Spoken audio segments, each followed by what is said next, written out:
nourishment were tested to the limit when a trip to Mexico went disastrously wrong. He was visiting a ruin in the jungle and took a wrong path, one that nearly led to his death. After days alone, Ken was desperately hungry. He was deep in the jungle, surrounded by unknown plants and animals, but he sensed which food would keep him alive. I was sort of looking for anything that might be of some nourishment, and I saw this lizard.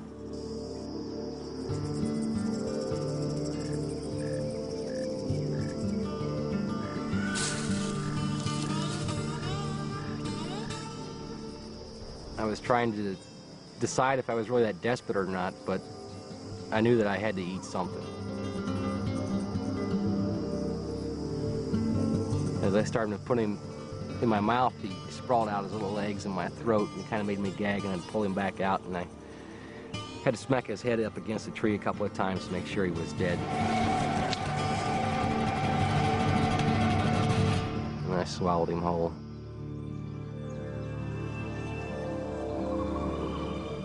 But one small lizard didn't sustain Ken for long, and soon he was close to death.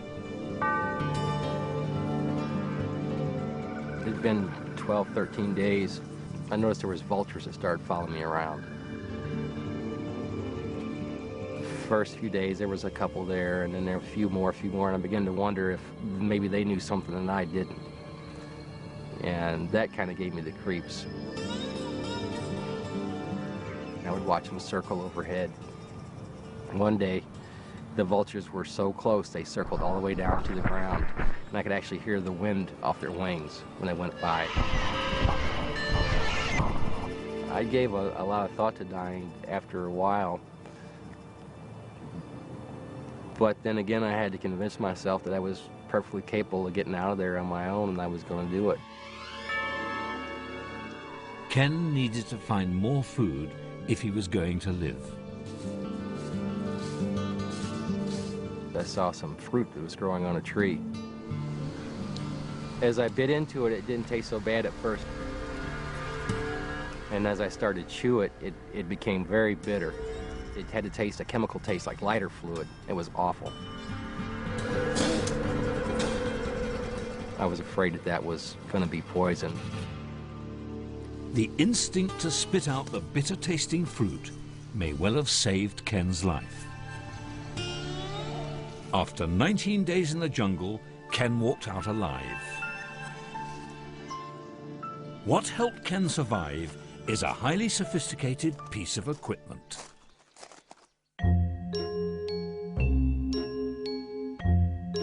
The human tongue has a number of uses, but its basic function is to tell us what's good for us and what could harm us. 5,000 taste buds let us know what to swallow and what to spit out. And to stay in perfect working order, taste buds only last 10 days before new ones develop. Our tongues are the gatekeepers to our stomachs. The way we interpret taste is a vital life-saving instinct, and it's one that emerges at a remarkably young age.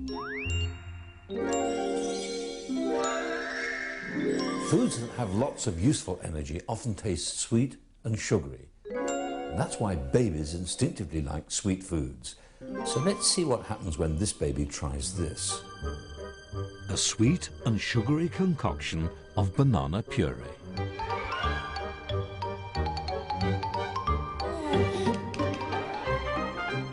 Do you want to try this? Go on, yeah, it's very sweet. You'll like this, you'll like it a lot.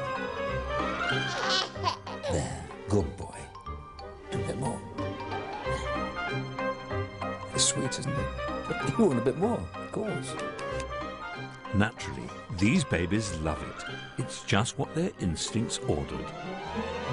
Whereas a lot of toxic foods taste bitter. This pureed radicchio isn't actually toxic, but it tastes incredibly bitter, and our babies should find it instinctively, well, yucky.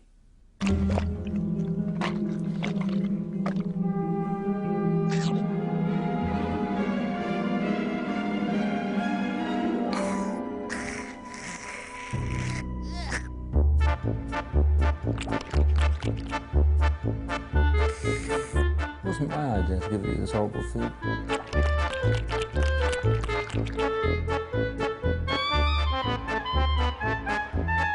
No one needs to teach these babies to avoid bitter food. One small taste is enough to activate the long-evolved survival instinct. You've gone all pink in the face, look. I'm sorry, I don't want to do this. You've got to... If it's yucky, it might be life-threatening, so spit it out. Open wide.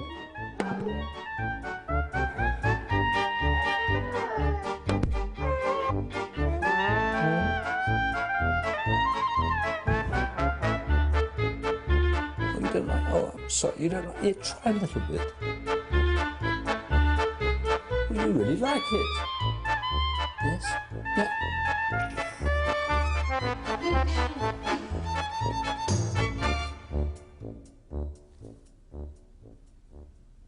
And it's not just babies that find bitter food disgusting. We all do. For our ancient ancestors, life was a constant struggle. And it wasn't just finding the right food to eat. Physical threats were everywhere. Here, our survival instincts were honed in an endless round of life and death dramas. These instincts are still deep within us today, and perhaps that's why at times we go looking for danger, to test them out.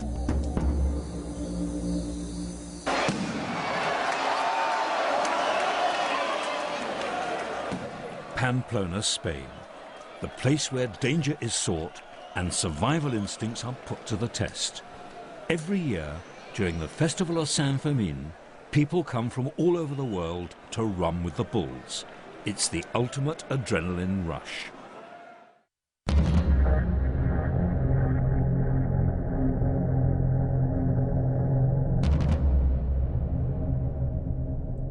Since the bull run began, hundreds of people have been horribly gored, and many have lost their lives.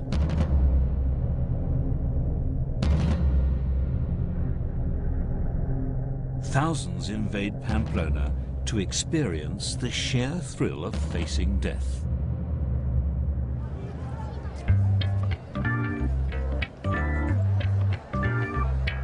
This summer, firefighter Andy Minton is one of them.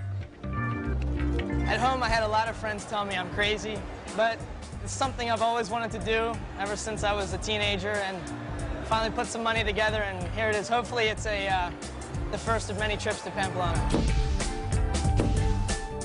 Andy's agreed to take part in our experiment to see how the body responds at moments of acute danger, like being chased by 6 angry bulls. Okay, we got a heart rate monitor here. It's gonna go around my torso. He'll be wired up to a whole variety of medical sensors. First, a heart rate monitor. This will relay information to a special watch he'll wear on his wrist. It's like it's fluctuating between 104 and 110. That's a little high. That's a little high. I can feel my heart beating in my chest right now. It's a blood pressure cuff. It's gonna go on my left wrist. I'm gonna get a blood pressure reading right now. See how excited I am. About an hour and 15 minutes before the run. Got 159 over 112, so it's a little high already. Finally, I'm going to put a swab in my mouth. It's going to measure the cortisol level. It's a stress hormone. The body chemical cortisol is closely associated with adrenaline. Adrenaline may save Andy's life, enabling him to run faster than he's ever done before. Now that Andy is rigged and ready, all he has to do is to wait. I feel excited. It's an hour before the run, and we watch him erect the barriers. I'm ready to go.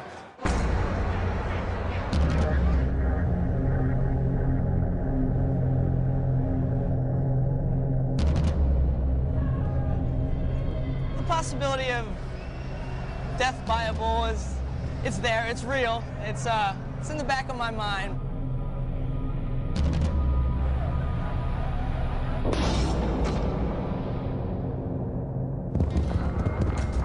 The bulls are released.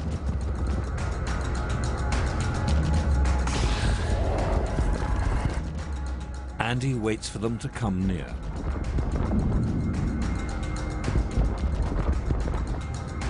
In the tradition of the bull run, the challenge is to get as close to a charging bull as you dare, without getting gored.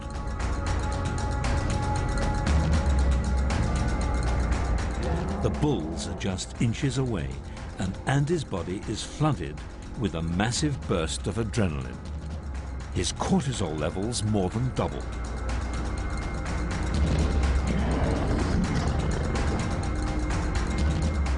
From a normal resting rate of 72 beats per minute, Andy's heart rate rockets, tripling to an amazing 230 beats per minute.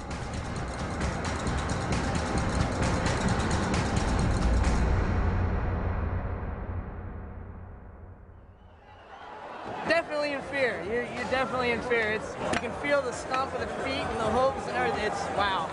It's incredible. The fear instincts that we rely on to save our lives are immensely powerful, so it's very difficult to turn them off at will.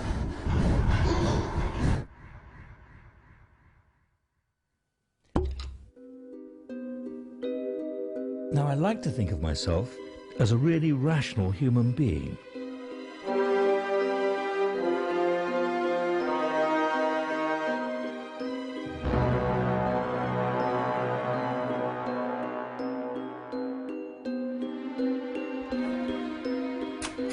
But no matter how often I'm told that these spiders are harmless and can't possibly hurt me, I'm terrified about being even this close to them.